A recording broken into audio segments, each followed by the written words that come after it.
Welcome back guys. आज हम लेकर आए हैं पीपीएस का यूनिट 3। हम लोग यूनिट 1 और यूनिट 2 कंप्लीट कर चुके हैं। चैनल पे अपलोडेड है, आप जाकर के वहाँ से देख सकते हैं। यूनिट 3 आइट्रेशन एंड लूप्स एक बहुत ही इंपॉर्टेंट यूनिट है जिसमें आप प्रोग्राम्स बनाना सीख रहे होते हैं। पहले देखते हैं हम लोग कौन से टॉपिक्स कवर करने वाले हैं। सबसे पहला टॉपिक हमारा थ्योरी। कोई भी प्रोग्राम बनाने से पहले आपको उसकी थ्योरी का नॉलेज अच्छे से होना चाहिए, तभी आप प्रोग्राम बना पाएंगे। तो थ्योरी में loop, array, string, structure and union इनके बारे में पढ़ेंगे।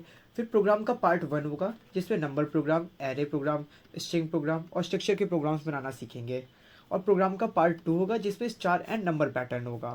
तो थ्योरी और प्रोग्राम का पार्ट 1 इसी वीडियो में कवर करेंगे और प्रोग्राम के पार्ट 2 के लिए एक नया वीडियो अपलोड होगा, अब वाला वीडियो देखिएगा, क्योंकि अगर एक ही में करवाएंगे तो वीडियो बहुत ज़्यादा लंबा हो जाएगा।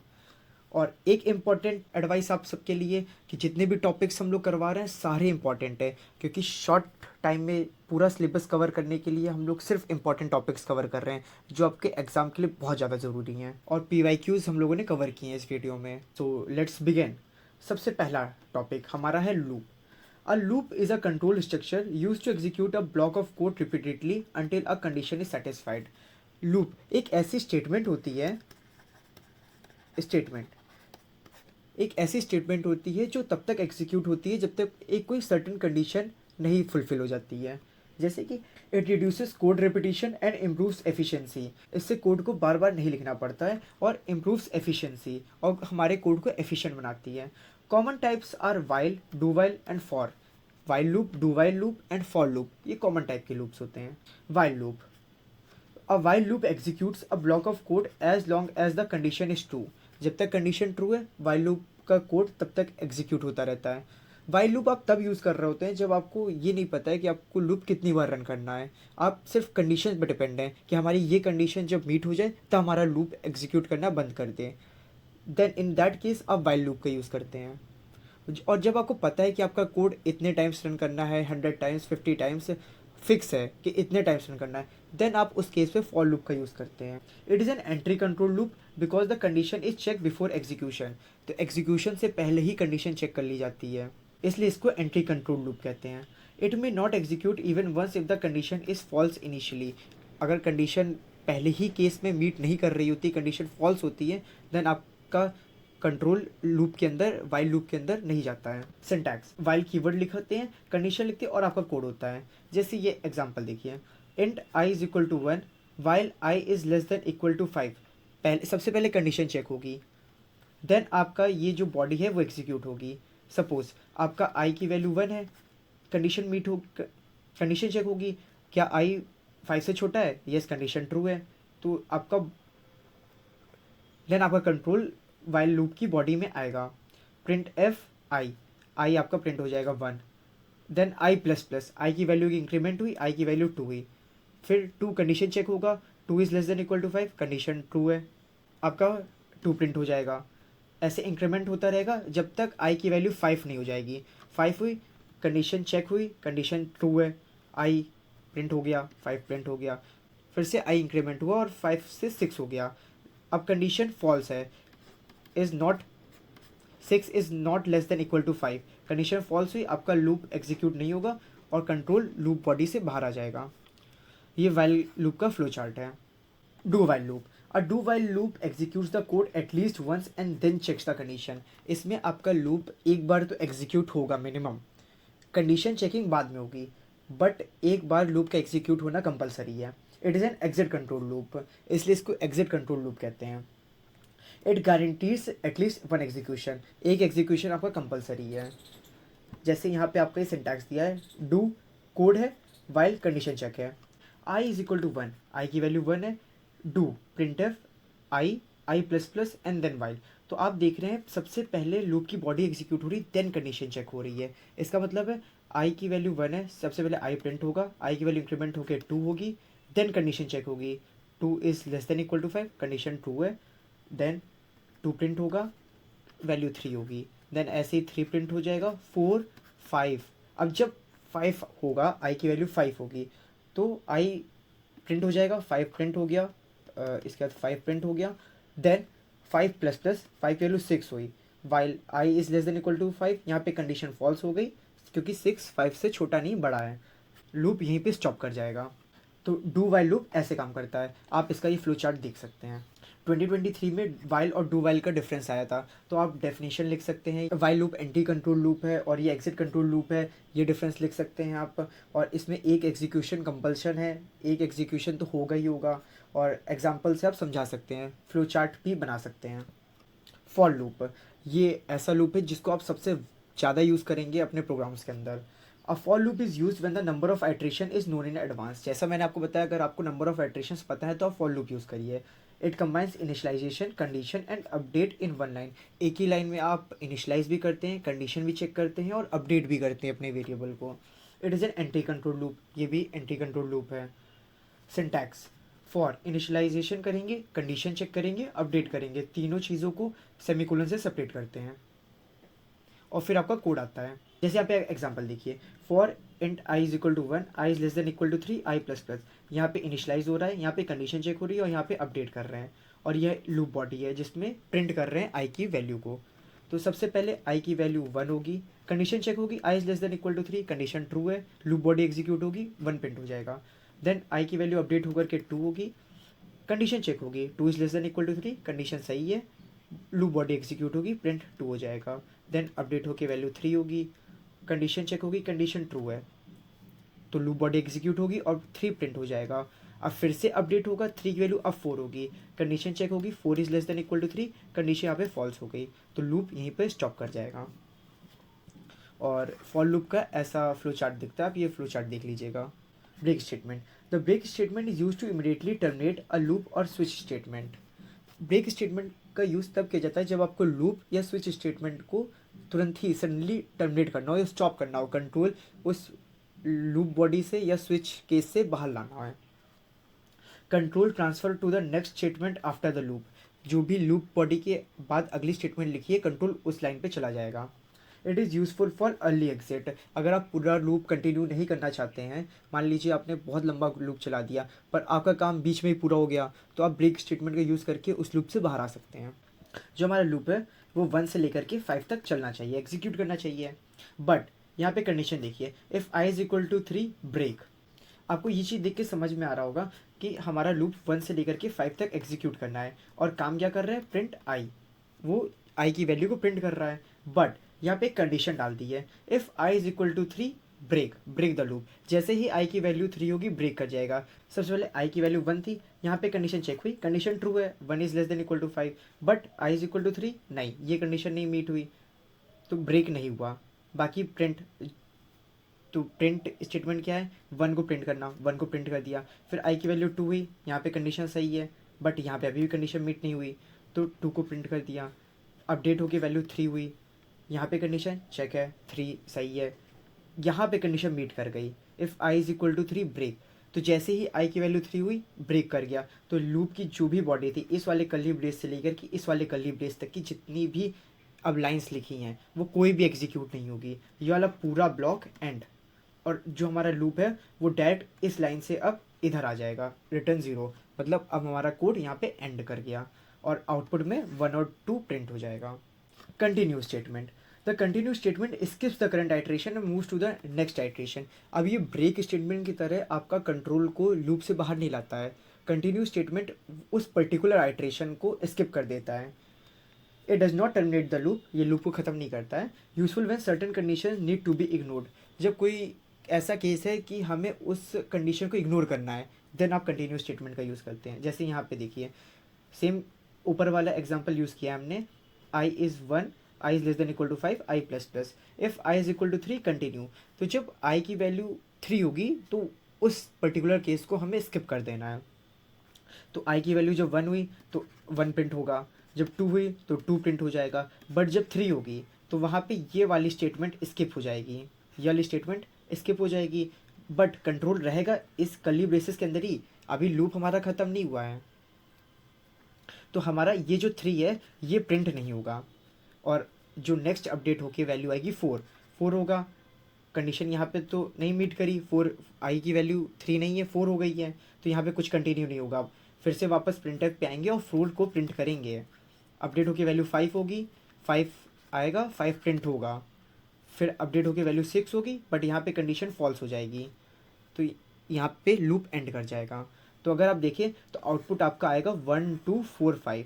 3 जो है 3 नहीं आया, क्योंकि उस केस में जब 3 को प्रिंट करना था तो वहाँ पे हमने कंटिन्यू स्किप कर दिया उस पार्ट को। आगे बढ़ते हैं, go to statement. The go to statement transfers control to a labelled statement within the same function. ये किसी एक पर्टिकुलर स्टेटमेंट जो लेबल करी गई है उसी में कंट्रोल को वापस भेज देता है within the function. It provides an unconditional jump in execution. ये एग्जीक्यूशन के दौरान एक अनकंडीशनल जंप टाइप का होता है। It is use its use is discourage as it reduces code readability. इसको यूज़ करना उतना प्रेफर नहीं करते हैं डेवलपर्स अब आज के टाइम पर। जैसे देखिए, फिर भी हम लोग इसको एक बार देख लेते हैं, और ये आपके एग्जाम व्यू से इतना इंपॉर्टेंट है नहीं कुछ खास, लेकिन तभी आपको पता होना चाहिए। I is equal to 1 start, इसका सिंटैक्स ऐसा होता है, इसने स्टार्ट किया, प्रिंट आई प्लस प्लस होगा, प्रिंट होगा if i is less than 3 go to start. अब सपोज आई 1 से स्टार्ट कर रहा है तो 1 प्रिंट होगा, फिर आई की वैल्यू यहाँ से अपडेट होके 2 हो जाएगी, तो इसकी वैल्यू 2 हो गई। If i is less than equal to 3, हाँ कंडीशन ट्रू है, तो गो टू स्टार्ट, तो वापस से वो यहाँ पे आ जाएगा। और प्रिंट एफ फिर से दोबारा से 2 प्रिंट होगा, तो पहले 1 प्रिंट हुआ, अब 2 प्रिंट होगा, फिर से वैल्यू अपडेट होके 3 होगी। If i is less than equal to 3, condition true है, गो टू स्टार्ट, फिर से इधर आ जाएगा। स्टार्ट पे आने के बाद प्रिंट एफ आई, तो अब इसकी वैल्यू 3 होगी, 3 प्रिंट हो गया, अब आई की वैल्यू अपडेट होके 4 होगी। If I is less than equal to 3 condition है, क्या 4 यहाँ पे कंडीशन फॉल्स हो गई क्योंकि 4 3 से छोटा नहीं है, तो यहाँ पर गो टू स्टार्ट वाली लाइन एग्जीक्यूट नहीं होगी और कंट्रोल आगे बढ़ जाएगा। तो देखिए, तो ये एक तरीके से लूप की तरह ही काम कर रहा है go to statement. Now the next topic is multiple loop variables. Multiple loop variables refer to using more than one variable in a loop, usually in a for loop, for initialization, condition checking और updating. अब multiple loop variables का मतलब है कि आप loop statement जो है for की, उसमें आप इंट आई अभी तक यूज़ करना सीखे हैं, उसमें के साथ साथ हम लोग एक एक्स्ट्रा वेरिएबल का भी यूज़ कर रहे हैं। जैसे इंट आई है, उसके साथ में जे का यूज़ करना। जैसे यहाँ पे एक एग्जांपल में देखिए, int i is equal to 1, j is equal to 5। यहाँ पे दो वेरिएबल्स इनिशियलाइज किए गए हैं, आई जिसकी वैल्यू 1 है और जे जिसकी वैल्यू 5 है। I is less than equal to 5, यहाँ पे condition I is less than equal to 5 है, आई प्लस प्लस और J minus minus, and then loop body में प्रिंट एफ आई और जे की वैल्यू प्रिंट करनी है। तो आई हमारा 1 से स्टार्ट हो रहा है, जे हमारा 5 से स्टार्ट हो रहा है, और कंडीशन है कि आई जो है वो 5 से बड़ा नहीं होना चाहिए, 5 के इक्वल तक होना चाहिए, और आई की वैल्यू इंक्रीमेंट हो रही, तो आई की वैल्यू 1 होगी, 2 होगी, 3 होगी, 4 होगी और 5 होगी। और जे की वैल्यू जैसे जैसे लूप चलेगा, जे की वैल्यू भी तो अपडेट हो रही है, तो जे की वैल्यू पहले 5 होगी, 5 प्रिंट हो जाएगा, फिर 5 के बाद जे की वैल्यू 4 होगी, 4 प्रिंट हो जाएगा, 3 होगी, 3 प्रिंट हो जाएगा, 2 होगी, 2 प्रिंट हो जाएगा, 1 होगी, 1 प्रिंट हो जाएगा। Array the most important topic है, जो अब आपका यहाँ से बेसिक फाउंडेशन है। जब आप डीएसए करेंगे आगे तो उसमें आपका एरे बहुत ज़्यादा यूज़ होगा, तो इसलिए आपको यहाँ पे बेसिक एरे का बहुत अच्छे से समझना चाहिए, और मैं आपको शॉर्ट में अच्छे से समझा देता हूँ क्या होता है। An array is a collection of elements of the same data type stored in a contiguous memory locations. Array same data type का ऐसा कलेक्शन है जो कि आपका कंटिन्यूस मेमोरी लोकेशन में स्टोर होता है। मतलब आपका मेमोरी में एरे कंटिन्यूस लोकेशन में स्टोर होता है। जैसे अगर ये मेमोरी 1 है तो ये मेमोरी 2 है, ये मेमोरी 3 है। आपका जो एलिमेंट इसमें आएगा उसके नेक्स्ट वाले में ही अगला एलिमेंट स्टोर होगा। ऐसा नहीं कि कोई यहाँ पे स्टोर होगा, कोई यहाँ पे स्टोर होगा, कोई यहाँ पे स्टोर होगा। ये आपका लिंक लिस्ट में होता है, बट यहाँ पे अभी आप ये देखिए कि कंटिन्यूस मेमोरी लोकेशन है, तो यहाँ पे एरे इस तरीके से स्टोर होती है। It allows storing multiple values under a single name and accessing them using an index. अब एरे को एक्सेस करने के लिए, जैसे सपोज आपकी ये एरे है, तो यहाँ पे 3 स्टोर है, यहाँ पे 4 स्टोर है, यहाँ पे 5 स्टोर है। तो अगर आपको 4 को एक्सेस करना है तो आप डायरेक्ट एरे का जो भी नाम रखा है आपने, सपोज ARR रखा है, तो ARR एंड स्क्वायर ब्रैकेट्स के अंदर 2, तो आप डायरेक्टली 4 को एक्सेस कर सकते हैं। और एरे की नंबरिंग स्टार्ट होती है, इंडेक्सिंग हमेशा 0 से स्टार्ट होती है, इस चीज़ का आपको ध्यान रखना है। तो जो आपका जो सबसे फर्स्ट एलिमेंट है वो एट 0th इंडेक्स से स्टोर होगा।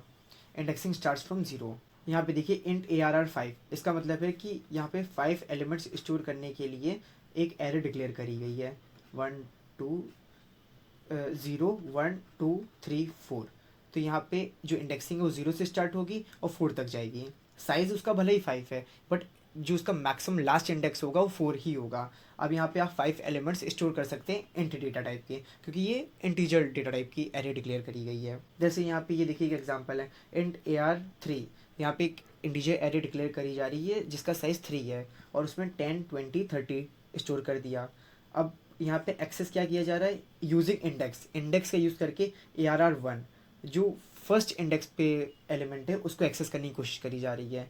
तो अगर आपकी एरे है 10, 20, 30, 10 यहाँ पे आपकी एरे है जिसका साइज़ 3 है, तो इंडेक्सिंग 0, 1, 2 और उसमें सबसे पहला एलिमेंट 10 है, 20 है एंड देन 30 है, और फर्स्ट इंडेक्स को अगर आप एक्सेस करेंगे तो उस पर 20 स्टोर है, तो आपका आउटपुट में 20 आ जाएगा। एरे एक साथ आप कुछ ऑपरेशन भी परफॉर्म करते हैं, जैसे ट्रेवर्सल।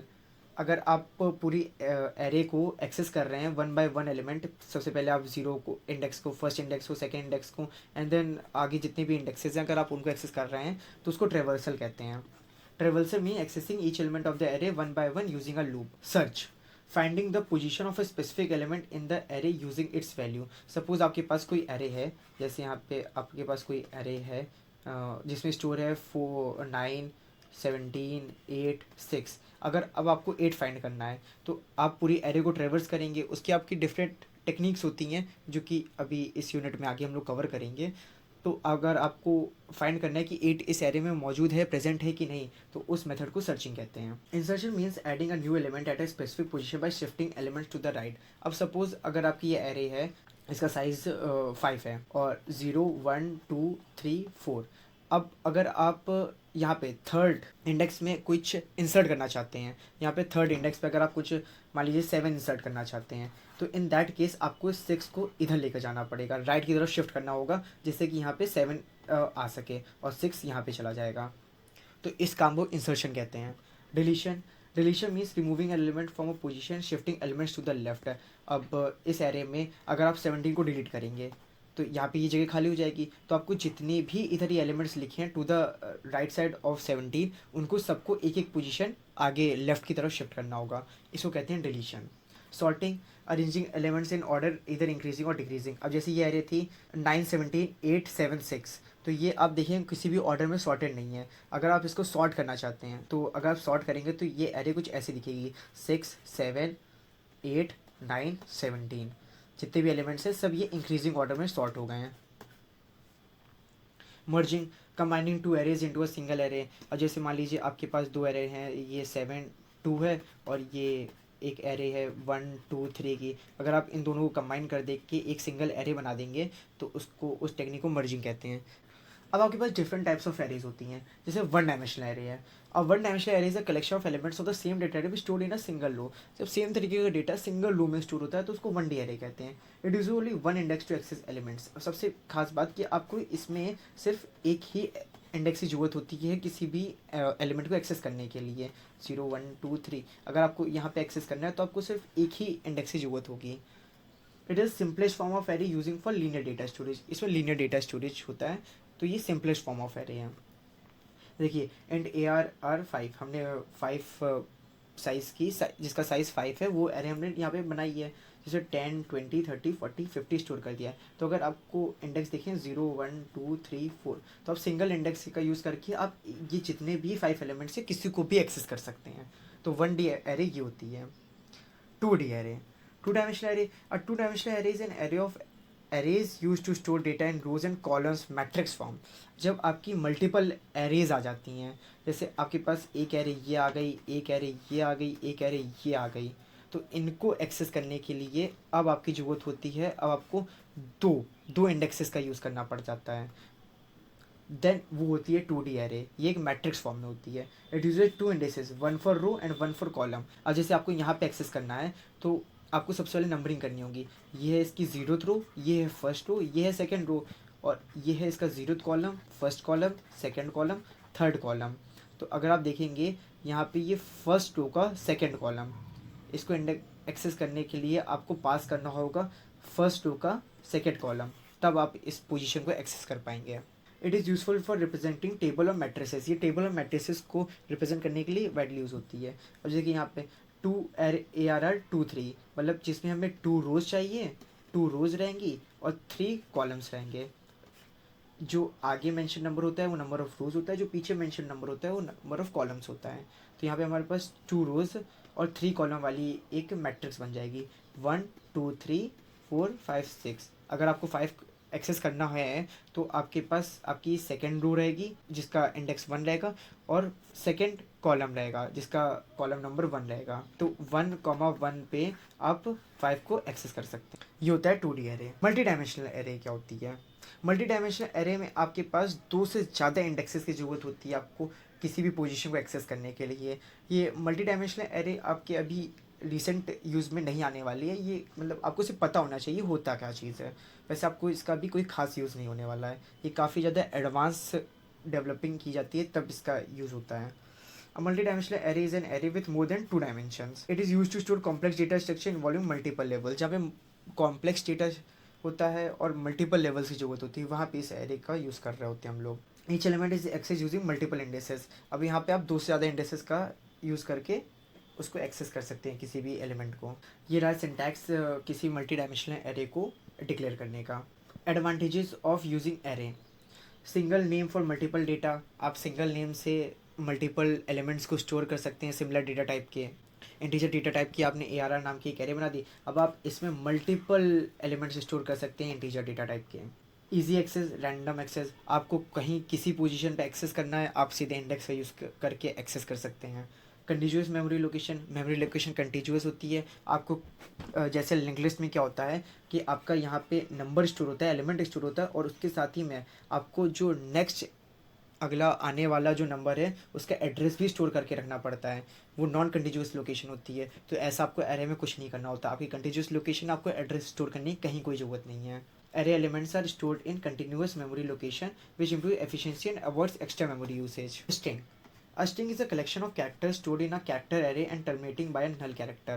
अब जैसे अभी तक आपने इंटीजर एरे देखी थी, वैसे अगर एक कैरेक्टर की एरे बना दे, मान लीजिए कैरेक्टर एस की अगर हम एक एरे बनाते हैं 10 लेटर्स की, और उसमें अपना नाम स्टोर कर से देते हैं जैसे, तो इसको अगर आपको स्टोर करना है सर्किट को, तो आपको एक कैरेक्टर एरे बनानी होगी।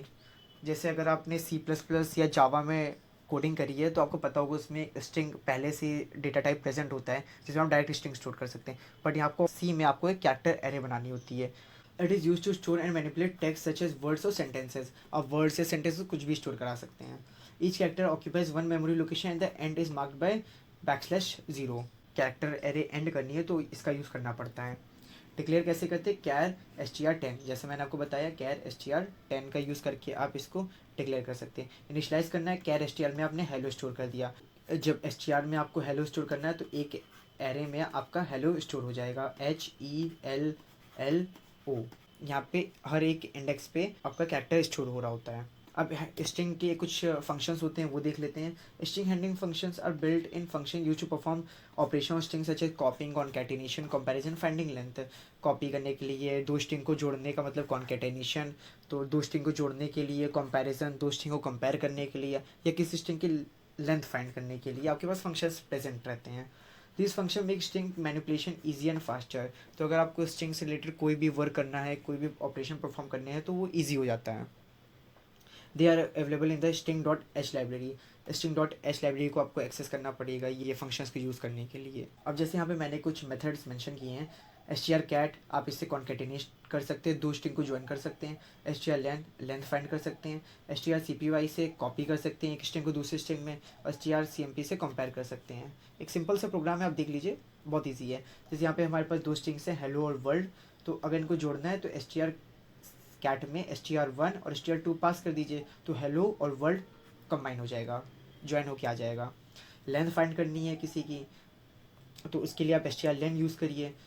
इंट लेन, इंटीजर में आप लेंथ स्टोर कर रहे हैं किसी भी स्ट्रिंग की, तो इंटीजर डेटा टाइप में स्टोर करेंगे strlen str1। अब str1 में हेलो वर्ल्ड कंबाइन होकर स्टोर हो गया था, तो उसकी कितने कैरेक्टर्स है उसमें वो काउंट आ जाएगा 10 आपका। strcpy, इसमें आप कॉपी कर सकते हैं स्ट्रिंग को। अब str3 आपका एम्प्टी स्ट्रिंग थी अभी, उसमें आप str1 को कॉपी कर रहे हैं तो हेलो वर्ल्ड str3 में कॉपी हो जाएगा। और strcmp आप कंपेयर कर रहे हैं दो स्ट्रिंग को, एंड रिजल्ट, इसमें आपका न्यूमेरिक डेटा टाइप में रिजल्ट आता है। strcmp str1 और str2, str1 और str2 को कंपेयर किया, str1 में हेलो वर्ल्ड था और str2 में वर्ल्ड है सिर्फ, तो दोनों स्ट्रिंग्स डिफरेंट हैं तो मैच नहीं किया, तो रिजल्ट में क्या आया, नॉट जीरो। जीरो नहीं आएगा, कोई नंबर आएगा आपका। जीरो क्यों नहीं आएगा, जीरो तब आता है अगर आपकी दोनों स्ट्रिंग सेम होती हैं, बिकॉज स्ट्रिंग्स आर डिफरेंट इसलिए जीरो नहीं आ जाए। जैसे सपोज आपने str3 में हेलो वर्ल्ड डाल रखा है और str1 में भी हेलो वर्ल्ड है, अगर इनका आप कंपैरिजन करवाते हैं तो आपका जीरो आता है। अब आते हैं स्ट्रक्चर पे। स्ट्रक्चर क्या होता है? A structure is a user defined data type used to group variables of different data types under a single name. Structure एक यूज़र डिफाइंड डेटा टाइप होता है जिसमें हम डिफरेंट टाइप के वेरिएबल्स को एक नाम के अंदर ग्रुप कर सकते हैं। जैसे कि अभी ये देखते हैं, it allows a storing related data like records together such as student details ID name marks. अब जैसे कोई रिलेटेड डेटा है, मतलब कोई डेटा आपस में रिलेटेड, जैसे स्टूडेंट की डिटेल्स हो गई, तो स्टूडेंट की डिटेल्स पर्टिकुलर उसी स्टूडेंट की होंगी ना, जैसे स्टूडेंट का नाम, उसका ब्रांच कौन सा है, वो कौन सी ईयर का है, तो ऐसी चीज़ें हो गई। तो वो स्टूडेंट से रिलेटेड डेटा है तो उसको हम लोग एक स्टूडेंट नाम का स्ट्रक्चर बना के उसके अंदर डाल सकते हैं। Each member of a structure has its own memory location. जितने भी स्ट्रक्चर के मेंबर्स होते हैं सभी खुद की एक अपनी मेमोरी लोकेशन होती है, and can be access using the dot operator, और डॉट ऑपरेटर का यूज़ करके हम उनको एक्सेस कर सकते हैं। अब ये वाला जो पॉइंट है कि each member of a structure has its own memory location, इस चीज़ को आप काफ़ी अभी नोट करके रखिएगा, ये कितनी इंपॉर्टेंट है। It helps in organizing complex data in a clear and structure way. Structure की हेल्प से आप कॉम्प्लेक्स डेटा को काफ़ी क्लियर और ऑर्गेनाइज वे में स्टोर कर सकते हैं। अब उसका सिंटैक्स देखते हैं। स्ट्रक्ट स्ट्रक्चर का नेम, स्ट्रक्ट कीवर्ड है जो बताता है कि आप स्ट्रक्चर बना रहे हैं, और फिर आप उसका कोई भी नेम दे सकते हैं। Data type member 1, data type member 2, data type member 3, यहाँ पे आप डिफरेंट डेटा टाइप्स को डिक्लेयर करते हैं। जैसे यहाँ पे एग्जांपल में देखिए, स्ट्रक्ट स्टूडेंट, स्ट्रक्ट मतलब हम एक स्ट्रक्चर बना रहे हैं, स्टूडेंट उस स्ट्रक्चर का नेम है, एंड आईडी क्या नेम 20 और फ्लोट मार्क्स है। ये आईडी स्टोर करने के लिए है, ये नेम, ये एक स्ट्रिंग है जो नेम स्टोर करेगा स्टूडेंट का, और फ्लोट मार्क्स है। अब यहाँ पे आप ध्यान दीजिएगा, ये जो है ये वेरिएबल्स नहीं है, इनको हम लोग मेंबर्स कहते हैं। यहाँ पे ये स्ट्रक्चर के मेंबर्स हैं। वेरिएबल्स अब हम आगे बनाएंगे। यहाँ पे मेन फंक्शन के अंदर स्ट्रक्ट का यूज़ यहाँ पे दोबारा करेंगे। स्टूडेंट जो भी हमारा स्ट्रक्चर का नेम था, और S1, अब यहाँ पे हम एक वेरिएबल बना रहे हैं जिसमें वन मतलब स्टूडेंट की आईडी में स्टोर होगा, रवि ये स्टूडेंट का नेम है जो नेम में स्टोर होगा, और 95.5 ये उसके मार्क्स हैं जो मार्क्स वाले मेंबर में स्टोर होंगे। ऐसे ही हम दूसरा वेरिएबल बनाएंगे, स्ट्रक्ट स्टूडेंट S2, 2 उसका आईडी है, अमन उसका नेम है, 88.0 उसके मार्क्स हैं। अब इनको एक्सेस करने के लिए हमें डॉट ऑपरेटर यूज़ करना पड़ेगा। अब यहाँ पे प्रिंट कर रहे हैं S1.id, जो हमारा स्टूडेंट S1 है, जो हमारा पहला स्टूडेंट है S1, उसका उसकी जितने भी हमें डिटेल्स एक्सेस करनी है तो S1.id से हम उसकी आईडी एक्सेस कर सकते हैं जो कि यहाँ पे 1 है, उसका नेम एक्सेस कर सकते हैं जो कि उसका रवि नेम है यहाँ पे, और S1.marks उसके मार्क्स एक्सेस कर सकते हैं 95.5। S2.id से हम दूसरे स्टूडेंट की डिटेल्स एक्सेस कर सकते हैं, उसकी आईडी 2, उसका नेम जो है अमन, और जो उसका मार्क्स हैं कितने 88.0। तो डॉट ऑपरेटर का यूज़ करके आप डिटेल्स को एक्सेस कर सकते हैं, और यहाँ पे वेरिएबल्स में आप वो जितने भी मेंबर्स आपने बनाए हैं उनकी वैल्यू यहाँ पे असाइन कर सकते हैं। Union is a user defined data type use to store different types of variables in the same memory location. अब यहाँ पे ध्यान दीजिएगा, ये एग्जैक्टली होता तो स्ट्रक्चर की तरह है, स्ट्रक्चर की तरह सिमिलर है, बट यहाँ पे सेम मेमोरी लोकेशन में ही मेंबर्स स्टोर हो रहे होते हैं। जैसे मैंने वहाँ पे आपको बताया था जब स्ट्रक्चर की बात कर रहे थे, इस चीज़ को ध्यान रखिएगा, जितने भी मेंबर हैं सबकी अपनी खुद की मेमोरी लोकेशन होती है, बट यहाँ ऐसा नहीं होता है। यहाँ पे सेम मेमोरी लोकेशन होती है जितने भी मेंबर्स होते हैं। All members share the same memory, so only one value can be store at a time. तो इसलिए सिर्फ एक ही वैल्यू एक टाइम पे स्टोर करी जा सकती है। It is mainly use to same memory when variables are not needed simultaneously. जैसे आपके पास डिफरेंट वेरिएबल्स हैं बट आपको सबको एक ही साथ यूज़ नहीं करना है, तो आप यूनियन का यूज़ कर सकते हैं, आपकी सिर्फ स्टोरेज की बचत होती है। बट अगर आपको एक टाइम पे 2-3 वेरिएबल्स को एक साथ एक्सेस करना है तो आप स्ट्रक्चर यूज़ करिए, बट अगर नहीं यूज़ करना है तो आप यूनियन से भी काम चला सकते हैं। ये स्टोरेज एफिशिएंट तरीका है। एग्जांपल देखिए, यूनियन कीवर्ड का यूज़ किया है, मतलब हम एक यूनियन बना रहे हैं। डेटा जो कि यूनियन का नेम है, इंट आई और फ्लोट एफ। यहाँ पे मेन के अंदर आ रहे हैं यूनियन डेटा डी, यहाँ पे एक वेरिएबल डी बनाया। डी डॉट आई से हम उसके यूनियन के आई मेंबर में डेटा स्टोर करना चाह रहे हैं जो कि 10 है, तो हम 10 स्टोर कर दिए। अब उसको प्रिंट करेंगे डी.आई से, वो 10 प्रिंट हो जाएगा। और डी.एफ पे हम 5.5 स्टोर कर रहे हैं, तो डी.एफ जो उसका मेंबर है उसके अंदर 5.5 प्रिंट हो जाएगा। बट अब ध्यान देने वाली बात ये है कि आपके पास जो मेमोरी थी वो तो सेम थी, तो जब आपने डी.एफ में 5.5 स्टोर कराया तो आपने ये वाली वैल्यू को ओवर ऐड कर दिया। अब ये वाली वैल्यू अभी ख़त्म हो गई, डी.आई की अब कोई वैल्यू नहीं रही है, उसमें कोई भी वैल्यू स्टोर नहीं है, उसकी वैल्यू ख़त्म हो गई क्योंकि आपने उस पर 5.5 ओवर ऐड कर दिया है। अगर आप फिर से डी.आई की में कुछ वैल्यू डालेंगे, मान लीजिए डी.आई में आप फिर से 15 डालते हैं, तो आपकी 5.5 ख़त्म हो जाएगी और डी.आई में 15 स्टोर हो जाएगा। इसलिए आप इसमें सिर्फ एक ही मेंबर एक्सेस कर सकते हैं। अब देखिए स्ट्रक्चर वर्सेस यूनियन इन सी, ये आपका 2026 में आया हुआ क्वेश्चन है।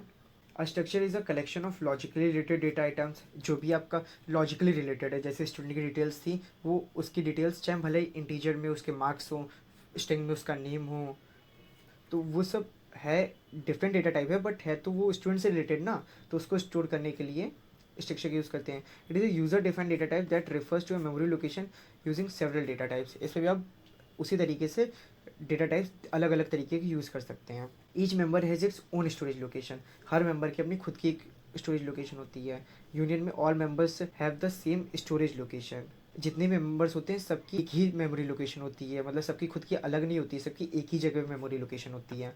All the members of section can be access at any time, आप किसी भी मेंबर को किसी भी टाइम एक्सेस कर सकते हैं। But in union only one member of a union can be access at time, जैसा मैंने आपको बताया सिर्फ आप एक ही मेंबर को एक्सेस कर सकते हैं। अगर आपने दूसरे मेंबर को एक्सेस करने की कोशिश करी तो आप पहला मेंबर खो देंगे। अब यहाँ पे सिंटैक्स ऑफ स्ट्रक्चर है, सिंटैक्स ऑफ यूनियन है, देख लीजिएगा। स्टोरेज लोकेशन मेमोरी, अब जैसे देखिए यहाँ पे इंट एम है, एम को कितने बाइट्स की जरूरत है, 2 बाइट्स की, तो यहाँ पे एम को 2 बाइट्स मिल गए।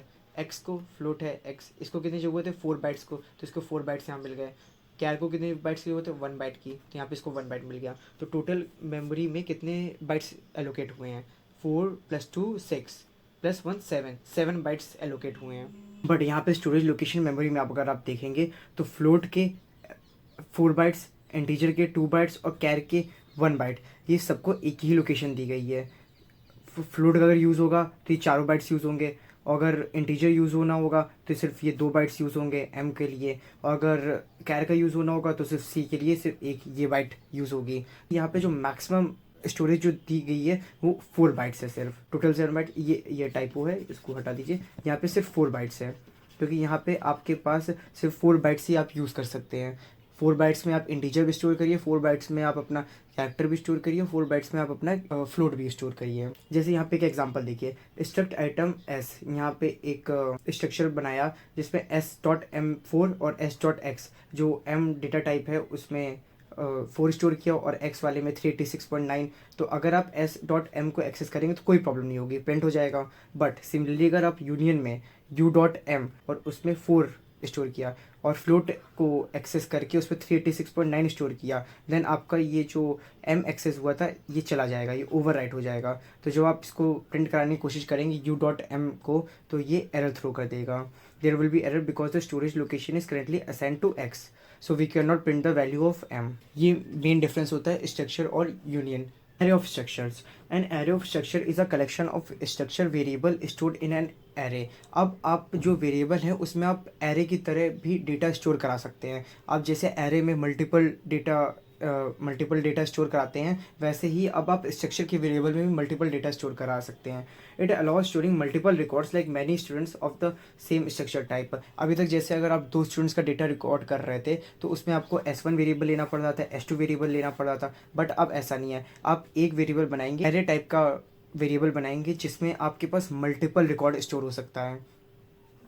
जैसे इस एग्जांपल में देखिए, यहाँ पे एक स्टूडेंट वाला स्ट्रक्चर है जिसमें आईडी है, नेम है और मार्क्स है, बट यहाँ पे अब हम लोगों ने मल्टीपल वेरिएबल्स बनाने के बजाय एक एरे बना दिया है। तो एरे में यहाँ पे अब मल्टीपल स्टूडेंट्स का रिकॉर्ड सिर्फ एक ही वेरिएबल के अंदर स्टोर होगा, और जब इसको एक्सेस करने की बारी आएगी तो S1 से, जैसे देखिए यहाँ पे 2 स्टूडेंट्स का रिकॉर्ड है, तो यहाँ पे आई का लूप हमारा 2 तक चल रहा है, मतलब आई की वैल्यू 0 होगी। जैसे मैंने आपको बताया एरे में अगर आप पहले एलिमेंट एक्सेस करना है तो आपको इंडेक्स 0 की ज़रूरत पड़ेगी, तो 0 और 1 यहाँ पे ज़रूरत पड़ेगी। तो इसलिए आई लेस देन 2 तक का लूप चलाएंगे और एक्सेस करना है S I dot I D. सबसे पहले एस एट 0 पे जो आई डी है वहाँ पे हमारा ये जो पहला स्टूडेंट है जिसका नेम रवि है वो एक्सेस हो जाएगा। और जब हमारा आई की वैल्यू 1 होगी तो उस टाइम पे जो दूसरा स्टूडेंट है जिसका नेम अमन है उसकी डिटेल्स एक्सेस हो जाएंगी। तो ये फ़ायदा होता है आपके पास, आपको मल्टीपल वेरिएबल्स का यूज़ नहीं करना पड़ता, आप उस एरे में ही मल्टीपल स्टूडेंट्स या जो भी मल्टीपल एम्प्लॉयज़ है जैसा भी क्वेश्चन आपको दिया गया एग्जाम में आप उसी के अकॉर्डिंग स्टोर करा सकते हैं। Enumerated data type annum. An enumerated data type is a user defined data type used to assign names to a set of integral constants. It improves code readability by using meaningful names instead of numeric values. तो यहाँ पे आपका numbers को जब आपको कोई name assign करना होता है तब आप enum यानी कि enumerated data type का यूज़ करते हैं।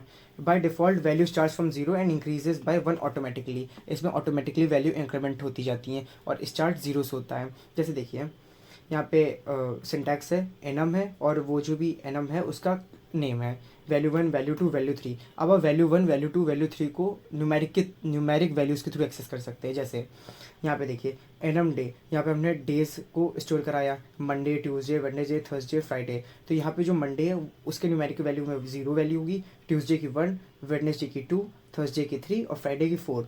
तो जब भी आप जैसे यहाँ पे देखिए एनम डे टुडे, यहाँ पे एक वेरिएबल बनाया टुडे एनम का, तो यहाँ पे वेडनेसडे की न्यूमेरिक वैल्यू कितनी है 2 है, तो टुडे में 2 स्टोर हो जाएगा। प्रिंट एफ टुडे को जब प्रिंट कराएंगे तो आउटपुट में 2 आ जाएगा। तो एनम का मेन यूज़ होता है जब आप किसी भी इंटीग्रल कांस्टेंट को वैल्यू असाइन करना चाहते हैं, कोई नेम असाइन कराना चाहते हैं तो आप ऐसे एनम के थ्रू करा सकते हैं। The next topic is passing array to function. Passing array to function means sending an array as an argument to a function so that it can be process inside the function. अब जैसे हमारे पास main function होता है वैसे user defined function भी बनते हैं जो यूज़र खुद बनाता है। तो फंक्शन में अब आप एरे कैसे पास करेंगे तो उस चीज़ को हम लोग देखते हैं यहाँ पे। Instead of passing individual element the whole array is pass using its name. Suppose आपके पास कोई फंक्शन है, अब उसमें आपको एक एरे पास करानी है तो उसको भी आप पास करा सकते हैं। उसके पास कराने के हमारे पास डिफरेंट तरीके होते हैं। Types of passing array to function. Passing 1D array, अगर 1D एरे पास करानी है तो उसका यहाँ पे एग्जांपल देखिए। यहाँ पे हमारे पास डिस्प्ले है, मेन फंक्शन में हमारे पास एक एरे है जिसकी साइज़ 3 है, 10 20 30 उसमें स्टोर है। अब उसको अगर हमें प्रिंट कराना है तो प्रिंट कराने के लिए हमने एक अलग फंक्शन बनाया जिसका नाम डिस्प्ले है। डिस्प्ले में हम लोग एरे पास करेंगे, एरे का यहाँ पे एज अ होल एरे पास हो रही है और 3 साइज़ पास हो रहा है उसका, और फिर उसको हम लोग यहाँ से लूप की मदद से प्रिंट करा देंगे। पासिंग 2D एरे, तो जैसे हम लोग 1D एरे को पास करा रहे थे फॉर्मल पैरामीटर्स में वैसे 2D एरे को भी पास करा सकते हैं। और 2D array is pass by specifying both dimension. यहाँ पे अब एक डायमेंशन की बजाय 2 डायमेंशन को स्पेसिफाई कराना पड़ेगा। At least column size must be fix, जिसमें से कॉलम साइज फिक्स होना चाहिए। इट इज़ फॉर मैट्रिसेस और टेबल लाइक डेटा। तो ये मैट्रिक्स या टेबल लाइक डेटा के लिए ही होता है। जैसे यहाँ पे हमारे पास फॉर्मल पैरामीटर में एक 2D एरे पास हो रही है। सो नाउ अब हम लोग प्रोग्राम से स्टार्ट करते हैं। जो हमारे प्रोग्राम से जो इम्पॉर्टेंट है इस वाले यूनिट में वो वाले प्रोग्राम डिस्कस करेंगे, और ये जितने प्रोग्राम हैं ये PYQs में पूछे गए हैं, तो इसलिए ये प्रोग्राम्स तो ज़रूर करिएगा। तो सबसे पहला program palindrome number. Palindrome number क्या होता है? अब palindrome number is a number that reads the same forward and backward. Palindrome number वो होता है जो आगे और पीछे से पढ़ने पे एक जैसा होता है। जैसे कि 1 to 1 आगे से पढ़े 1 या पीछे से पढ़े सेम आता है। 1 3 3 1 आगे से पढ़ने पे भी 1 1 पीछे से भी 1, फिर आगे 3 3। तो पैलिंड्रोम जैसे कोई भी नंबर ले लीजिए 1 7 3 और फिर इसी को रिवर्स करके फिर लिख दीजिए 3 7 1, ये एक पैलिंड्रोम नंबर बन गया। तो अब तो अब हमारा काम है लॉजिक डेवलप करना जो पहचाने नंबर को कि वो पैलिंड्रोम है कि नहीं है। सबसे इजी तरीका है कि आप नंबर को, कोई भी नंबर आपको दिया गया है, आप उसका एक रिवर्स नंबर निकाल लो। जैसे सपोज़ आपको 1 3 3 1 गया है तो आप इसको रिवर्स कर दो, 1 3 3 1 आएगा, और इसको आप ओरिजिनल नंबर के साथ कंपेयर कर लो। अगर दोनों नंबर सेम है तो मतलब वो पैलिंड्रोम नंबर है। अब किसी भी नंबर का रिवर्स कैसे निकालना है तो उसके लिए आप ये कोड देखिए। यहाँ पे हमारा जो मेन कोड लॉजिक है वो ये है। इसमें हो क्या रहा, while number is not equal to 0, जब तक नंबर 0 नहीं है रिमाइंडर में नंबर का मॉड 10, मॉड का मतलब आप समझ रहे हैं। जैसे सपोज 73 है तो इसका मॉड क्या होगा 10 डिवाइडेड बाय 73, तो 10 7 ज़ा 70, माइनस 3। तो इसका जो मॉड आएगा 73 मॉड 10 का, ये आएगा 3। और अगर 73 डिवाइड बाई 10 करें तो ये आएगा 7, जो कि ये वाला नंबर होता है। तो आप समझ गए होंगे मॉड से क्या आता है और डिवाइड से क्या आता है। तो रिमाइंडर में नंबर का मॉड 10 स्टोर करेंगे और फिर रिवर्स जो हम नंबर बना रहे हैं उसमें रिवर्स इंटू 10 प्लस रिमाइंडर, जो हमारा यहाँ से रिमाइंडर आया था। और जो हम नंबर है उसको कैसे अपडेट कर रहे हैं, उसको बाय 10 करते जा रहे हैं, मतलब कि उसके पीछे का जो हिस्सा है वो हटाते जा रहे हैं, जो पीछे के डिजिट्स हैं उसको हटाते जा रहे हैं। अब इसको एक एग्जांपल के ज़रिए समझिए। जैसे हमारे पास ये एग्जांपल है 1331। तो सबसे पहले आएगा, कंडीशन चेक होगी, क्या नंबर ज़ीरो है? नहीं, नंबर ज़ीरो नहीं है, मतलब कंडीशन ट्रू है। रिमाइंडर में स्टोर होगा नम मॉड 10। तो सबसे पहले रिमाइंडर की वैल्यू, रिमाइंडर को हम लोग आर से रिप्रेजेंट करते हैं, और नम मॉड 10 में क्या स्टोर होगा, सबसे पहले जब इसका मॉड 10 करेंगे तो पीछे का सिर्फ आता है डिजिट, जो सबसे लास्ट डिजिट है, तो 1 आएगा। रिवर्स्ड, यहाँ पे एक रिवर्स्ड नया डिजिट बन रहा है, रिवर्स्ड इंटू 10। तो रिवर्स्ड, सबसे पहले रिवर्स क्या है, रिवर्स पे 0 स्टोर है तो 0 इंटू 10 0 हो गया, प्लस रिमाइंडर हमारा क्या है, 1 आया। तो अभी रिवर्स की वैल्यू 1 हो गई है। और नंबर को अपडेट किया, नंबर हमारे पास कितना था, 1331 था। अब इसका डिवाइड बाई 10 कर देंगे, डिवाइड बाई 10 में सिर्फ हमारा ये बचेगा और ये चला जाएगा। अब फिर से कंडीशन चेक होगी, नंबर क्या ज़ीरो है? नहीं, नंबर 133 अभी ज़ीरो नहीं है। रिमाइंडर की वैल्यू क्या आएगी, रिमाइंडर की वैल्यू नम मॉड 10, मॉड करेंगे 133, सिर्फ पीछे का 3 आएगा हमारे पास निकल के, तो यहाँ पे 3। और रिवर्स की वैल्यू क्या है, इस बार रिवर्स की वैल्यू अब 1 हो चुकी है, तो 1 इंटू 10 प्लस रिमाइंडर क्या है 3, तो क्या आएगा 1, 10 1 10, 10 प्लस 3 13 आ गया। और नंबर की वैल्यू क्या हो जाएगी अपडेट होकर के, डिवाइडेड बाई 10 है, डिवाइड बाई 10 मतलब इसको 10 से डिवाइड करेंगे तो पीछे वाला हट जाएगा, सिर्फ आगे का 13 बचेगा, तो 13 बचा। क्या अभी भी नंबर ज़ीरो है? नहीं, नंबर ज़ीरो नहीं है, कंडीशन ट्रू है। तो फिर से रिमाइंडर निकालेंगे, रिमाइंडर नम डिवाइडेड बाई नम का मॉड 10 करेंगे, नंबर को हमने मॉड 10 किया तो इसका सिर्फ 3 आएगा और इधर 3 आ गया। अब रिवर्स की वैल्यू क्या है, 13 है, तो अब नई रिवर्स को हम लोग करने के लिए 13 इंटू 10 प्लस रिमाइंडर क्या है 3 है, तो 13 इंटू 10 130 प्लस 3 133 हो गया। अब इसका फिर से हम लोग डिवाइड बाई 10 करेंगे, डिवाइड बाई 10 करने पे अब हमारा ये 3 चला जाएगा, 1 आएगा। क्या 1 0 हुआ? अभी नहीं हुआ, कंडीशन ट्रू है। तो फिर से हम आ जाएंगे रिमाइंडर निकालने, रिमाइंडर में नंबर का मॉड 10 करेंगे, मॉड 10 करने पे 1 से जब मॉड 10 करेंगे तो सिर्फ 1 बचेगा, क्योंकि लास्ट डिजिट यही है, तो 1 बचा। अब रिवर्स की फिर से वैल्यू निकालेंगे, 133 इंटू 10 प्लस क्या रिमाइंडर 1 है, तो 133 इंटू 10 1330 और प्लस 1 1331। लो, नंबर रिवर्स होकर के आ गया। और अब अपडेट करेंगे अगर नंबर की वैल्यू तो क्या आएगी, 1 डिवाइडेड बाई 10 करेंगे तो 0 आएगा, 0 हो गया, हाँ 0 हो गया, कंडीशन फॉल्स हो गई, अब लूप नहीं चलेगा। तो हमारा जो रिवर्स नंबर है 1331 आ गया। अब इसको सिंपली हम ओरिजिनल नंबर से चेक कर लेंगे, if original is equal to reverse 1331 है और जो ओरिजिनल था वो भी 1331 था, तो कंडीशन ट्रू हो गई, मतलब पैलिंड्रोम नंबर है, नहीं तो नहीं पैलिंड्रोम है। सपोज अगर 73 होती, अगर 73 होता हमारे पास नंबर, तो 73 का अगर रिवर्स निकालते तो कितना आता, 37 आता, ये इसके साथ मैच नहीं करता, तो कंडीशन फॉल्स थी, तो नॉट अ पैलिंड्रोम प्रिंट हो जाता। I hope everything is clear and program हो गया। अब आते हैं प्राइम नंबर पे। प्राइम नंबर क्या होता है, is a number greater than 1 that has only 2 factors 1 and itself. Prime number क्या होता है, जो खुद से डिवाइड हो सके और 1 से डिवाइड हो सके। सपोज हमारे पास 2 3 5 7 एग्जाम्पल है, जैसे 7 है, तो 7 या तो 1 से डिवाइड होगा या तो 7 से डिवाइड होगा। अब सपोज 14 है, तो 14 1 से भी डिवाइड हो जाएगा, 2 से भी डिवाइड हो जाएगा, 7 से, तो ये 2 एक्स्ट्रा है, इससे डिवाइड हो रहा है, तो इसलिए ये प्राइम नंबर नहीं हो सकता। अब जैसे 19 है, 19 को आप 1 से डिवाइड कर सकते और किसी से नहीं डिवाइड कर सकते एक्सेप्ट 19 इटसेल्फ।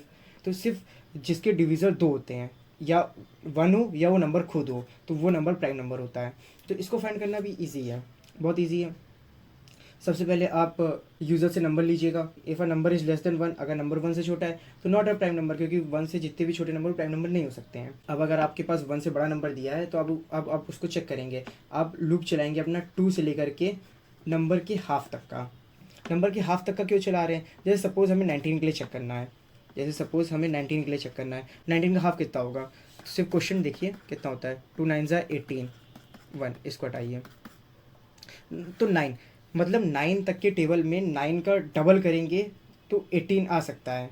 उसके ऊपर जैसे ही 10 का डबल करेंगे ये 20 आ गया, तो ये 20 तो 19 से ऊपर ही चला गया, मतलब 10 की टेबल में तो 90 तो आ ही नहीं सकता है, क्योंकि उसका डबल करने पे तो 19 से ऊपर जा रहा है ना। 9 से जितने भी ऊपर नंबर हैं 10, 11, 12, 13, तो अगर इनका हम डबल करते हैं, इनका हम मल्टीप्लाई 2 करते हैं सबका, तो ये 19 से ऊपर चला जाएगा, तो कोई मतलब ही नहीं है यहाँ तक लूप ले जाने का, तो इसलिए हाफ नंबर तक ही लूप लेकर आते हैं। तो 19/2, तो नंबर के हाफ तक ही लूप लाएंगे, और फिर क्या करेंगे, num/2 तक का लूप चलेगा हमारा, और हर बार अपडेट होता रहेगा, हर नंबर के लिए चेक करेंगे, 2 से लेकर के n/2 तक का चेक करते रहेंगे। अगर नंबर किसी भी नंबर से बीच में डिविजिबल हो जा रहा है, तो मतलब कि फ्लैग की वैल्यू 1 कर देंगे और ब्रेक कर देंगे, तो मतलब नंबर डिविजिबल क्यों हो रहा है, नंबर तो डिविजिबल नहीं होना चाहिए था। तो जो हमारा नंबर था यहाँ पे, हमारा नंबर कितना था, 19 था, तो 19 या तो 1 से डिविजिबल होना चाहिए या तो 19 से डिविजिबल होना चाहिए, तो 19 तक तो हम लोग जा नहीं रहे, और 1 से हम लोग स्टार्ट कर नहीं रहे, हम लोग 2 से स्टार्ट कर रहे हैं, तो मतलब 2 से ले करके बीच में हमारा 19/2 कितना था, 9। 9 से अगर किसी से भी नंबर डिविजिबल हो जा रहा है, तो मतलब कि वो प्राइम नंबर नहीं है फिर, क्योंकि उसको डिवाइड तो सिर्फ 1 और 19 से ही होना चाहिए। ये बीच में तो किसी से डिविजिबल हो रहा है, तो मतलब फिर उसके फैक्टर्स तो 2 से ज़्यादा आ रहे हैं, तो ये तो प्राइम नंबर की डेफिनेशन नहीं हुई, इसलिए यहाँ पे हम लोग फ्लैग 1 कर दे रहे हैं। अगर फ्लैग 0 रहता है तो मतलब प्राइम नंबर है, मतलब बीच में किसी से भी डिवाइड नहीं हुआ था, और अगर फ्लैग 1 हो जाता है तो नॉट अ प्राइम नंबर है। तो ये आपका सिंपल सा प्राइम नंबर का एक प्रोग्राम है, आप इजिली इसको कर सकते हैं अगर आपको ये लॉजिक समझ में आ गया है। Now, our next number is Armstrong number. Armstrong number क्या होता है, अगर digit Armstrong number is a number where the sum of the digits raised to the power of number of digits equals the number itself. जैसे 153 है, तो 153 का अगर हम लोग एक एक डिजिट अलग करेंगे, 1 और 5 को अलग करेंगे और 3 को अलग करेंगे, और ये कितने नंबर ऑफ डिजिट्स हैं, ये 3 नंबर ऑफ डिजिट्स, यहाँ पे 3 डिजिट्स हैं, तो इनको 3 की पावर रेस करेंगे और सबको फिर ऐड करेंगे, तो ये नंबर 153 के अगर बराबर आ रहा है तो मतलब आर्मस्ट्रॉन्ग नंबर है। 1 की पावर 3 प्लस 1, 5 की पावर 3 125, और 3 की पावर 3 कितना, 3 3 9 3 27, तो ये कितना हुआ, इक्वल टू 153। 25 ले लीजिए, 25 कितने नंबर ऑफ डिजिट्स है, 2 डिजिट्स हैं इसमें, तो 2 की पावर 2 प्लस 5 की पावर 2 कितना आएगा, 2 की पावर 4 प्लस 5 5 25, तो 29 आ गया। ये एक आर्मस्ट्रॉन्ग नंबर नहीं है। तो आर्मस्ट्रॉन्ग नंबर की डेफिनेशन क्लियर है, तो अब आपको इस पर करना क्या है, तो इसका लॉजिक देखिए, आप यहाँ पे नंबर एंटर करवाते हैं, यहाँ पे आप नंबर लेते हैं, ओरिजिनल में नंबर स्टोर कर देते हैं। तो हमारे यहाँ पे सबसे पहला काम है काउंट डिजिट्स, काउंट करना कि नंबर ऑफ डिजिट्स कितनी हैं। तो उसके लिए आप नंबर को बाय 10 डिवाइड करते जाएंगे, कोई भी अगर नंबर है उसको आप बाय 10 डिवाइड करते जाइए आप, और काउंट प्लस प्लस करते जाइए, आपको पता चल जाएगा कितने, काउंट से पता चल जाएगा कितने नंबर ऑफ डिजिट्स हैं। तो सपोज पर 743 है, तो 743 को सबसे पहले आएगा डिवाइड बाय 10 करेंगे तो 3 चला जाएगा, 74 होगा। एन की वैल्यू उस टाइम स्टार्टिंग में कितनी है, 0 है, प्लस प्लस होगी तो एन की वैल्यू 1 हो गई। दूसरी बार जब लूप में आएंगे, ओरिजिनल नंबर को जब 10 से डिवाइड करेंगे तो 4 चला जाएगा, और एन प्लस प्लस हो जाएगा, एन की वैल्यू 2 हो जाएगी। फिर जब तीसरी बार आएंगे तो 7 चला जाएगा, 7 जाने के बाद एन की वैल्यू कितनी हो जाएगी, 3 हो जाएगी। बट अब नेक्स्ट टाइम जो क्या होगा, 0 हो गया तो लूप चलेगा नहीं, कि बॉडी एग्जीक्यूट होगी नहीं, तो एन की वैल्यू 3 हो गई, नंबर ऑफ डिजिट्स हमें पता चल गई 3 है। तो इससे हमें क्या रहेगा, अब अगली बार जब हम डिजिट्स अलग अलग करेंगे तो हम उनको 3 की पावर में रेस कर सकते हैं। जैसे देखिए अभी आगे है कैलकुलेट सम ऑफ पावर। अब ओरिजिनल नंबर तो हमें पता है कितना था, 743 था। अब 743 को अब हम रिमाइंडर निकालेंगे, अब 3 रिमाइंडर में ओरिजिनल का मॉड 10 करेंगे, तो 743 का मॉड 10 करेंगे तो 3 आएगा। अब 3 को रिजल्ट में हम क्या स्टोर करेंगे, result is equal to result plus power remainder और एन। पावर में डालेंगे हम लोग रिमाइंडर, रिमाइंडर कितना आया 3, और पावर कितनी आई थी एन, एन कितना आया था यहाँ से 3 आया था 3, तो 3 को 3 की पावर में रेस करेंगे, फिर नंबर को ओरिजिनल को डिवाइड बाय 10 करते हैं, नंबर को छोटा कर रहे हैं, 3 को लास्ट डिजिट हटा दी, 74 हुआ। अब 74 का जो फिर से आएगा तो रिमाइंडर में क्या आएगा, 4 आएगा। 4 को रिजल्ट में स्टोर करने के लिए पिछली बार रिजल्ट क्या आया हमारे पास, 3 की पावर 3 में जब रेस करेंगे क्या आएगा, 27 आएगा। अब 27 प्लस फिर से पावर में डालेंगे, नंबर क्या है 4 रेस टू दी पावर कितना 3, क्योंकि रिमाइंडर हमारा 4 है और 4 को एन की पावर रेस करना है। 4 को जो 3 की पावर रेस करते तो कितना होता है, 4 4 16 इंटू 4 64, तो 27 प्लस 64 होगा, कितना हुआ 7 4 11 6 2 8 91 आया। फिर से नंबर को हम लोग डिवाइड बाय 10 कर देंगे, अब 4 चला जाएगा, बचा क्या 7 बचा। अब रिमाइंडर करेंगे ओरिजिनल, अब नंबर हमारा से सिंगल डिजिट ही बचा, तो सिंगल डिजिट का जब मॉड करते हैं तो वही 7 आता है। तो रिजल्ट में अब क्या स्टोर करेंगे, रिजल्ट हमारा कितना 91 है प्रीवियस वाला, और प्लस पावर और अब हम लोग 7 को रेस कर देंगे पावर 3 का, तो 91 और 7 रेस टू पावर 3 के तो 343। अब 343 इसको ऐड करेंगे, 4 9 4 13 434 434 आ रहा है। और हमारा ओरिजिनल नंबर कितना था, 743 था। तो क्या हमारा ये ओरिजिनल नंबर और ये जो रिजल्ट है ये सिमिलर है? नहीं है, तो ये हमारा आर्मस्ट्रॉन्ग नंबर नहीं हुआ। Now our next program is reverse string. अब आपको अगर स्ट्रिंग रिवर्स करनी है तो सबसे पहले आप कैरेक्टर एरे लेंगे जिसमें आप अपना स्ट्रिंग स्टोर करेंगे, यूज़र से इनपुट लेंगे और आप अपनी स्ट्रिंग स्टोर कराएंगे उसमें। सबसे पहला फिर लेंथ लेंगे। अब जैसे सपोज आपके पास स्ट्रिंग है हेलो, तो अगर आप इसको रिवर्स करना है तो आपने इसको कैरेक्टर एरे में डाला, तो कुछ नहीं, आप लेंथ निकालिए। आपने लेंथ निकाली कितनी, 1 2 3 4 5 5 है। और कैरेक्टर एरे में इंडेक्सेस होते हैं, तो ये 0th इंडेक्स में first second third fourth index, आप फोर्थ इंडेक्स से उल्टा लूप चलाइए 0th इंडेक्स की तरफ और इसको प्रिंट करा दीजिए। तो हमारा जो लूप है आई हमारा कहाँ से स्टार्ट होगा, लेंथ जो है लेंथ -1 से स्टार्ट होगा और कहाँ तक जाएगा, आई जाएगा जब तक हमारा ग्रेटर देन इक्वल टू 0 है, और आई माइनस माइनस, बस आपका सिंपल। और आप प्रिंट अप करवाते जाइए कि जो भी हमारी कैरेक्टर जो कि हमारा कितना है STR और आई, बस एज सिंपल एज दैट आपकी रिवर्स होके स्ट्रिंग प्रिंट हो जाएगी। Count even and odd in array. अब आपके पास एक एरे दी गई है, उसमें आपको ऑड और इवन नंबर से काउंट फाइंड करना है। तो सिंपल है, जैसे सपोज हमारे पास ये एक एरे, यहाँ पे आप एरे ट्रेवर्सल सीखेंगे। जैसे 7 है, 4 है, 2 है, 3 है और 5 है। तो यहाँ पे हमारा 7 ऑड है, 4 इवन है, 2 इवन है, 3 ऑड है, 5। तो सबसे पहले आप 0, ये 0th इंडेक्स है, ये फर्स्ट, ये सेकंड, ये थर्ड, ये फोर्थ। तो इसमें आप लूप चलाएंगे कहाँ से, ये 0 से लेकर के आई, जो भी एरे का साइज़ है साइज़ -1 तक का चलाएगा। ये बात का आपको ध्यान रखना है। इसका साइज़ 5 है तो आप 5 से 1 लेस यानी कि 4 तक का लूप चलाएंगे। और आई प्लस प्लस, और एट एवरी लोकेशन, जो भी एरे की लोकेशन है वहाँ पे mod 2 करेंगे। अगर वो इक्वल टू 0 है तो मतलब वो इवन नंबर है, तो वहाँ पे इवन का काउंटर प्लस प्लस कर दीजिए। और एल्स, अगर ये इफ़ है, अगर 2 से डिवाइड करने पे 0 नहीं आ रहा है, 1 आ रहा होगा, क्योंकि ऑड नंबर को डिवाइड करने पे 1 आता है, तो काउंट ऑड का जो काउंटर है उसको प्लस प्लस कर दीजिए। और एट द एंड आप प्रिंट कर दीजिए जो भी आपका इवन का काउंटर है। इवन नंबर्स कितने हैं, इवन नंबर्स आपके ये इवन का जो काउंटर है वो है, और ऑड नंबर्स कितने हैं, ऑड नंबर्स आपका जो ये ऑड का काउंटर है। ये जो हमारा नेक्स्ट प्रोग्राम है वो है सम ऑफ फैक्टोरियल्स। फैक्टोरियल्स का सम। अब फैक्टोरियल क्या होता है पहले आपको ये पता होना चाहिए। जैसे सपोज 3 का फैक्टोरियल क्या होता है, फैक्टोरियल का साइन ये होता है। तो 3 का फैक्टोरियल 3 × 2 × 1 कितना हुआ, 6। 3 का फैक्टोरियल ये होगा। 5 का फैक्टोरियल 5 × 4 × 3 × 2 × 1। तो इनका हमें सम निकालना है। एंड अगर सपोज हमारा 5 होता तो हमें सम निकालने के लिए 1 का फैक्टोरियल प्लस 2 का फैक्टोरियल प्लस 3 का फैक्टोरियल प्लस 4 का फैक्टोरियल प्लस 5 का फैक्टोरियल, यहाँ तक सम निकालना है इनका।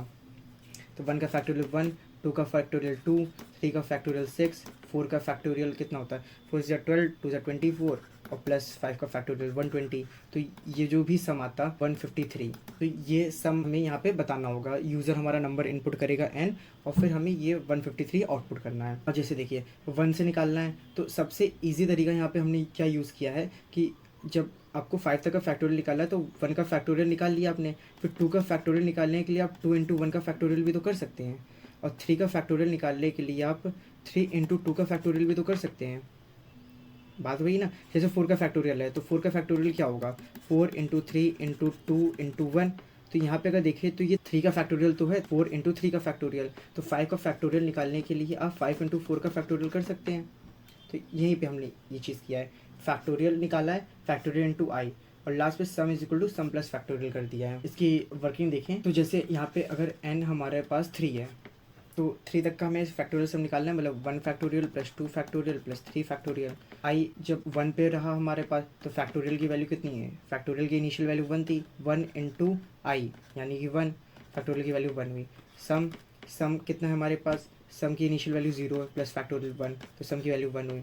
जब n की वैल्यू 2 होगी तो factorial is equal two factorial into I. Factorial की 1 है, 1 × 2 कर दिया, फैक्टोरियल वैल्यू अब 2 हो गई। और सम की वैल्यू सम की वैल्यू 1 है, 1 + 2 3 हो गई। अब जब आई की वैल्यू 3 हुई, आई की वैल्यू 3 होने पे factorial is equal two factorial into I. Factorial 2 है, फैक्टोरियल की वैल्यू 2 है और 2 में मल्टीप्लाई करेंगे हम 3 तो कितना हुआ, 6 हुआ। 2 × 3 6 हुआ। अब सम की अभी वैल्यू करंट वैल्यू 3 है, 3 + 6 9 हुआ, हमारे पास सम आ गया। अब जब आई की वैल्यू 4 होगी तो कंडीशन यहाँ पे फॉल्स हो जाएगी क्योंकि नंबर हमारा 3 तक ही था, तो हमारे पास करंट आंसर 9 आ गया। तो आपको ये लॉजिक समझ में आ गया होगा, कोड लॉजिक मैंने आपको पहले समझा दिया है। Multiplication of 2n cross n matrices 2025, 24, 23 AK2 का बहुत ही फेवरेट क्वेश्चन है ये लग रहा है। तो मल्टीप्लिकेशन ऑफ 2 मैट्रिक्स को समझने के लिए आप सबसे पहले मैट्रिक्स मल्टीप्लिकेशन समझिए, मैट्रिक्स मल्टीप्लिकेशन होता कैसे। तो उसके लिए आप A इज इक्वल टू एक मैट्रिक्स लीजिए 2 4 1 3, और हमारे पास एक दूसरी मैट्रिक्स है जो कि है 7 4 6 2। तो इसका ऑर्डर क्या है, ये 2 क्रॉस 2 मैट्रिक्स है और ये भी 2 क्रॉस 2 मैट्रिक्स है। तो इसको मल्टीप्लाई करने के लिए आपको ये जो दूसरी मैट्रिक्स है इसकी जो फर्स्ट कॉलम है इसको आप यहाँ पे लाके रख दीजिए। 7 को इससे और 6 को इससे मल्टीप्लाई करिए। 7 2 14 ऐड करिए, 6 4 24। देन आप 7 को नीचे मल्टीप्लाई करिए और 6 को यहाँ नीचे मल्टीप्लाई करिए। 7 1 7, 6 + 3 18। तो आपका ये जो रिजल्टेंट मैट्रिक्स है उसकी ये फर्स्ट कॉलम रेडी हो गया है। अब दूसरा आप यहाँ पे मैं कलर चेंज करता हूँ। दूसरा आप यहाँ पे 4 और 2 जो ये सेकंड कॉलम है इसको यहाँ पे लाके रखिए। 4 और 2 इसको सबसे पहले आप इसे फर्स्ट रो से मल्टीप्लाई करिए। 4 2 8 और 2 4 +8, और फिर सेकंड रो से मल्टीप्लाई करिए एक ही। तो 4 1 4 प्लस 2 3 6। इनको ऐड करेंगे तो कितना 24 + 14 38, 7 + 18 25, 8 + 8 16 और 4 + 6 + 4 10। तो आपके रिजल्टेंट मैट्रिक्स का आंसर ये आ जाएगा। मल्टीप्लिकेशन ऐसे होता है। यही लॉजिक यूज़ करके आप इसको प्रोग्रामिंग में इम्प्लीमेंट कर सकते हैं और आप मल्टीप्लिकेशन ऑफ 2 मैट्रिक्स सॉल्व कर पाएंगे।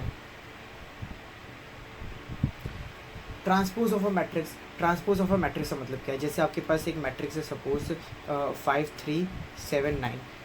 तो यहाँ पे ट्रांसपोज का मतलब है रोज़ को कॉलम बना देना। जैसे ये जो रो 1 है इसको कॉलम बना देना और जो कॉलम है इसको रो बना देना। कॉलम 1 को अब 5 3 7 9, तो रो को कॉलम बनाना है 5 3, ये कॉलम बन गया, और 7 9 जो रो 2 है इसको सेकंड कॉलम बना देंगे 7 9। ये हमारे पास ट्रांसपोज ऑफ अ मैट्रिक्स आ गया। अब उसको करने का लॉजिक यहाँ पे सबसे पहले आप अपनी मैट्रिक्स का इनपुट लेंगे। यहाँ पे जो भी आपका मैट्रिक्स है उसका आपने यहाँ पे इनपुट लिया और ट्रांसपोज का लॉजिक देखिए। आपका पहला लूप चलेगा रोज़ के लिए, दूसरा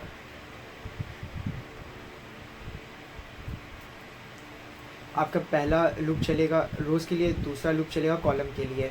ट्रांसपोज वाली जो मैट्रिक्स है उसमें आप आई और जे की पोजीशन को रिवर्स कर दीजिए और मैट्रिक्स की आई जे की वैल्यूज़ को स्टोर कर दीजिए। आपकी ट्रांसपोज मैट्रिक्स आ गई। और प्रिंट करने के लिए पहला लूप चलाए आप कॉलम्स के लिए, दूसरा लूप चलाइए आप रोज़ के लिए और आई जे करके प्रिंट कर दीजिए।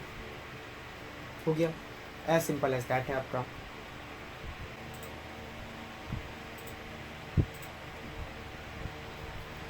Ninth question, create a structure C language for keeping the records of the employees of an organization about the name, designation, salary, department, city of posting. Write a program to enter records of 100 employees and display the names of those with salary more than 20,000. तो एक structure का programme है। सबसे पहले हमें name store कराना है, designation store कराना है, salary, department and city of the posting. तो नेम स्टोर कराने के लिए स्ट्रिंग लेना पड़ेगा, डेजिग्नेशन स्टोर कराने के लिए स्ट्रिंग, दूसरी स्ट्रिंग, सैलरी के लिए हम फ्लोट लेंगे, डिपार्टमेंट के लिए फिर से स्ट्रिंग और सिटी ऑफ पोस्टिंग के लिए हम स्ट्रिंग का यूज़ करेंगे। अब यहाँ आप देखिए, यहाँ पे स्ट्रक्चर का यूज़ इसलिए कर रहे हैं क्योंकि यहाँ पे एम्प्लॉय से रिलेटेड पूरा डेटा है। तो जब किसी से रिलेटेड डेटा होता है तो हम लोग स्ट्रक्चर का यूज़ कर रहे होते हैं। अब यहाँ पे 100 एम्प्लॉयज़ हैं तो 100 एम्प्लॉयज़ के लिए आप 100 वेरिएबल्स तो लेंगे नहीं, आप सिंपल सी एक एरे लेंगे जिसमें आप 100 एम्प्लॉयज़ का एक बार में पूरा डेटा स्टोर कर सकते हैं। यहाँ पे आपने एम्प्लॉय नाम का एक वेरिएबल बनाया जिसमें आप 100 एम्प्लॉयज़ का डेटा स्टोर हो जाएगा। और आपने एक लूप चलाया जिसमें जब भी एक बार लूप चलेगा, हर एक साइकिल चलेगी जब लूप की, तो आपका एक एम्प्लॉय का डेटा आता रहेगा। एंटर डिटेल्स ऑफ एम्प्लॉय, तो आपने सबसे पहले एम्प्लॉय की डिटेल्स एंटर कराने के लिए नेम लेंगे जो कि आप डॉट ऑपरेटर से एक्सेस करके यहाँ पे मेंबर्स में आप स्टोर करा देंगे। एम्प्लॉय का name, designation, salary, department and city. और फिर आप चेक करेंगे कि जिनकी भी सैलरी 20,000 से ऊपर है, मतलब आप फिर से एक बार लूप चलाएंगे और सबकी सैलरी को एक्सेस करेंगे। पहले आप एरे में ट्रेवर्स करेंगे सारे एम्प्लॉयज़ के लिए, और फिर उनकी जैसे आपने फर्स्ट एम्प्लॉय को एक्सेस किया तो अब उसकी आप सैलरी को एक्सेस करेंगे। एम्प्लॉय यहाँ पे जो एम्प्लॉय है उसका आपने फर्स्ट सेकेंड थर्ड जो भी नंबर है उसकी आप सैलरी को एक्सेस करेंगे, और 20,000 सुपर है चेक करेंगे, अगर है तो उसका नेम आप यहाँ पे डिस्प्ले करा देंगे। As simple as that program था ये। ईजी प्रोग्राम था, कोई बहुत बड़ी डील नहीं थी, आपको समझ में आ गया होगा। Now come to the 10th program, जो कि है write a program to print the greatest number of an array using the array passing to function concept. मतलब एरे को फंक्शन में कैसे पास करते हैं उस कॉन्सेप्ट बेस पे हमारा है कि एरे का ग्रेटेस्ट नंबर। तो सबसे पहले एरे को कैसे पास कर रहे हैं वो चीज़ देख लेते हैं। यहाँ पे हमारे पास एक एरे है और उसका हमने साइज़ लिया है और यूज़र से एलिमेंट्स एंटर करा दिए। अब हमारा जो फाइंड मैक्स है उसमें हम एरे, यहाँ पे एक्चुअल पैरामीटर में एरे को हमने उसका एड्रेस पास किया है और उसका साइज़ पास किया है, और यहाँ पे फॉर्मल पैरामीटर में जो कि फाइंड मैक्स फंक्शन है जिसका रिटर्न टाइप इंट है, क्योंकि ये मैक्सिमम जो एलिमेंट है उसको रिटर्न करेगा, तो इसलिए इसका इंट मैक्सिमम नंबर रिटर्न करने की वजह से रिटर्न टाइप इंट है। यहाँ पे एरे फॉर्मल पैरामीटर में स्टोर होगी और उसका साइज स्टोर होगा। और फिर अब एरे को एक्सेस करना स्टार्ट करेंगे। सबसे पहले हम लोग मैक्स की वैल्यू 0 स्टोर करेंगे। सपोज सबसे पहले हम कोई एक एरे लेते हैं, हमने एक एरे ली जिसमें हमारे पास 7 1 4 8 9 है। अब इसमें हमें लार्जेस्ट एलिमेंट फाइंड करना है, तो इंडेक्सिंग कर दें 0 1 2 3 4। तो हम एज्यूम करते हैं कि जो हमारा लार्जेस्ट एलिमेंट है वो 0th पोजीशन पे अभी लोकेटेड है, मतलब यहाँ पे क्या है 7 है। अब हम एरे को एक करके आगे ट्रेवर्स करेंगे और फिर देखेंगे अगर कोई भी एलिमेंट हमें मिलता है और वो मैक्स से बड़ा होता है तो हम मैक्स में उसकी वैल्यू को स्टोर कर देंगे। समझ रहे हैं आपको? तो जैसे अभी हमने मैक्स में 7 को डाला है, अब आगे हम ट्रेवर्स करते हैं। जैसे हम फर्स्ट इंडेक्स पे गए तो फर्स्ट इंडेक्स पे देखेंगे क्या 1 7 से बड़ा है, नहीं बड़ा है। 4 7 से बड़ा है, नहीं बड़ा है, आगे बढ़ेंगे। 8 7 से बड़ा है, यस बड़ा है। तो जब एरे बड़ा है तो मैक्स में अब क्या स्टोर हो जाएगा हमारा, जो कि थर्ड इंडेक्स की पोजीशन, थर्ड इंडेक्स पे जो एलिमेंट है 8। अब मैक्स की वैल्यू कितनी हो गई, 8 हो गई। फिर आगे बढ़ेंगे, क्या 9 8 से बड़ा है, यस 9 भी 8 से बड़ा है। तो 9 8 से बड़ा है तो मतलब ये जो हमारा एरे है फोर्थ इंडेक्स पे ये मैक्स से बड़ा है, तो मैक्स से हम स्टोर करा देंगे फोर्थ इंडेक्स की वैल्यू जो कि 9 है, और रिटर्न क्या कर देंगे, ये रिटर्न मैक्स कर देंगे। तो मैक्स में जो हमारा इस एरे का जो लार्जेस्ट एलिमेंट है वो रिटर्न हो जाएगा। यही चीज़ हमने कोडिंग के थ्रू इम्प्लीमेंट करी है, आप इस प्रोग्राम को देख सकते हैं, बहुत ईजी प्रोग्राम है। Thank you guys, I hope कि आपको वीडियो समझ में आया होगा। अगर चीज़ें समझ में आई हैं then please like and subscribe the channel, and all the very best for your exams. Bye bye guys.